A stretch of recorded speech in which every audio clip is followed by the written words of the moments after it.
it chapter by chapter, one bite at a time. So many adventures and mountains we can climb. Take it word for word, line by line, one bite at a time.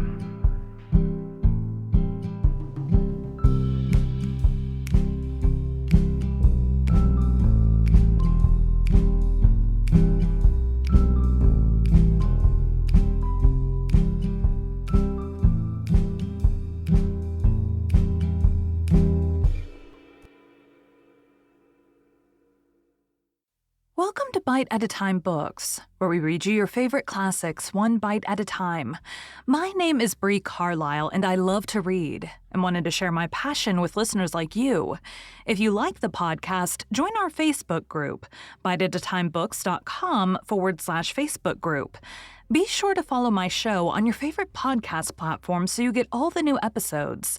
You can find most of our links in the show notes, but also our website, biteatatimebooks.com, includes all of the links for our show, including to our Patreon to support the show, and YouTube, where we have special behind the narration of the episodes. We are part of the Bite at a Time Books Productions Network.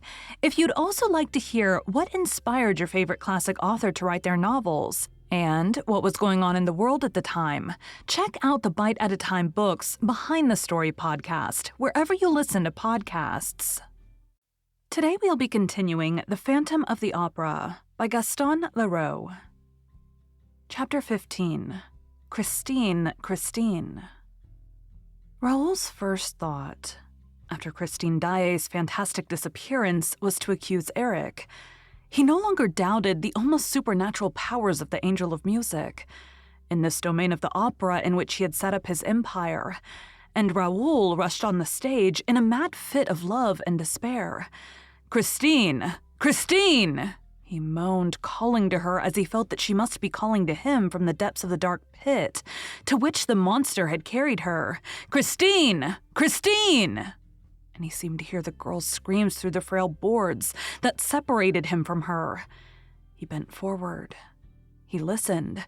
He wandered over the stage like a madman. To descend into that pit of darkness, every entrance to which was closed to him.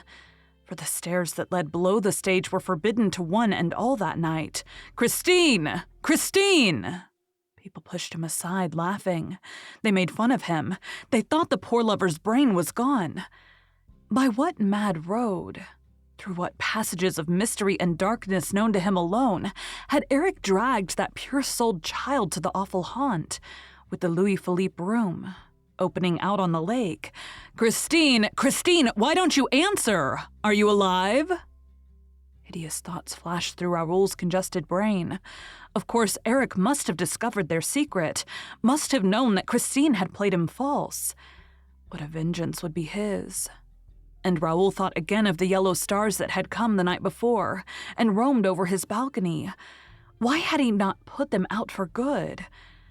There were some men's eyes that dilated in the darkness and shone like stars, or like cats' eyes.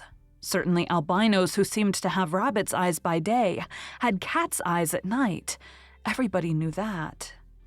Yes, he had undoubtedly fired at Eric. Why had he not killed him? The monster had fled up the gutter spout like a cat or a convict, who, everybody knew that also, would scale the very skies with the help of a gutter spout. No doubt Eric was at that time contemplating some decisive step against Raoul. But he had been wounded and had escaped to turn against poor Christine instead. Such were the cruel thoughts that haunted Raoul as he ran to the singer's dressing room. "Christine! Christine!" Bitter tears scorched the boy's eyelids as he saw scattered over the furniture the clothes which his beautiful bride was to have worn at the hour of their flight. Oh, why had she refused to leave earlier? Why had she toyed with the threatening catastrophe? Why toyed with the monster's heart?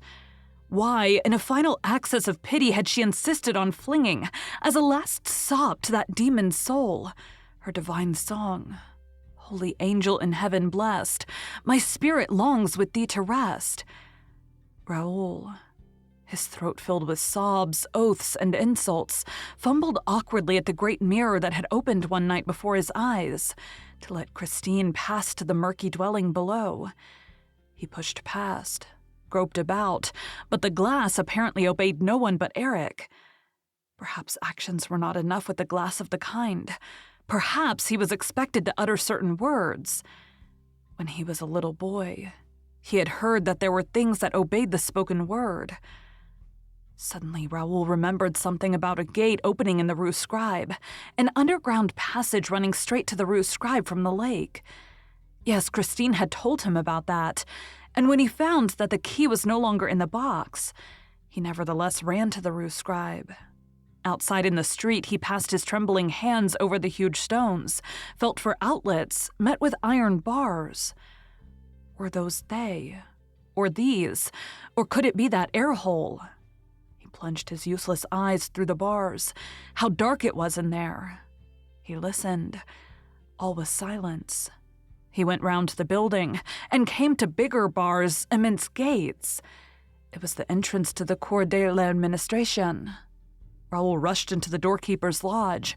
"I beg your pardon, madame. Could you tell me where to find a gate or door made of bars, iron bars opening into the Rue Scribe and leading to the lake? You know the lake I mean. Yes, the underground lake under the opera."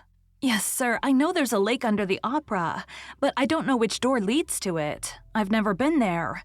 "And the Rue Scribe, madame, the Rue Scribe. Have you never been to the Rue Scribe?" The woman laughed, screamed with laughter. Raoul darted away, roaring with anger, ran upstairs, 4 stairs at a time, downstairs, rushed through the whole of the business side of the opera house, found himself once more in the light of the stage. He stopped, with his heart thumping in his chest. Suppose Christine Daae had been found. He saw a group of men and asked, "I beg your pardon, gentlemen. Could you tell me where Christine Daae is?" And somebody laughed. At the same moment, the stage buzzed with a new sound, and amid a crowd of men in evening dress, all talking and gesticulating together, appeared a man who seemed very calm and displayed a pleasant face, all pink and chubby-cheeked, crowned with curly hair and lit up by a pair of wonderfully serene blue eyes. Mercier, the acting manager, called the Viscount de Chagny's attention to him and said, "This is the gentleman to whom you should put your question, monsieur. Let me introduce my Freud, the commissary of police." "Ah, Monsieur le Viscount de Chagny. Delighted to meet you, monsieur," said the commissary. "Would you mind coming with me? And now, where are the managers?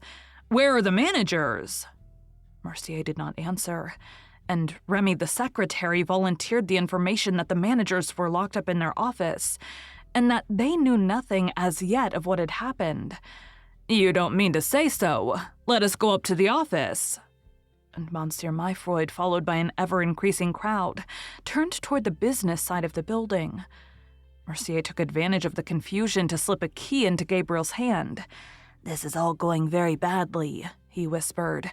"You'd better let Mother Giry out." And Gabriel moved away. They soon came to the manager's door. Mercier stormed in vain.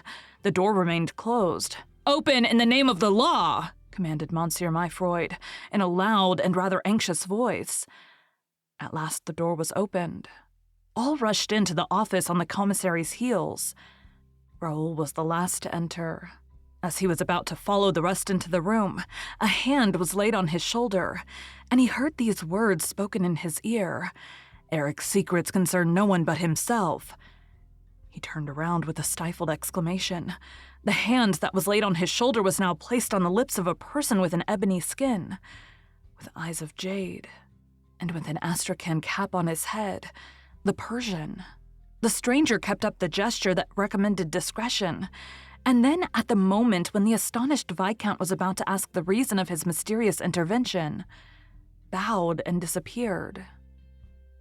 Thank you for joining Bite at a Time Books today, while we read a bite of one of your favorite classics. Again, my name is Brie Carlisle, and I hope you come back tomorrow for the next bite of The Phantom of the Opera. Don't forget to join our Facebook group.